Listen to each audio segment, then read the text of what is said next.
ॐ नमस्ते अस्तु भगवन् विश्वेश्वराय महादेवाय त्र्यम्बकाय त्रिपुरान्तकाय त्रिकाग्निकालाय कालाग्निरुद्राय नीलकण्ठाय मृत्युञ्जयाय सर्वेश्वराय सदाशिवाय श्रीमन्महादेवाय नमः।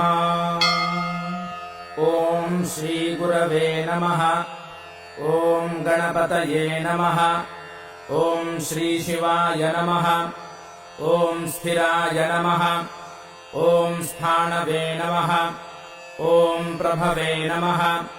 ॐ भीमाय नमः। ॐ प्रवराय नमः। ॐ वरदाय नमः। ॐ वराय नमः। ॐ सर्वात्मने नमः। ॐ सर्वविख्याताय नमः।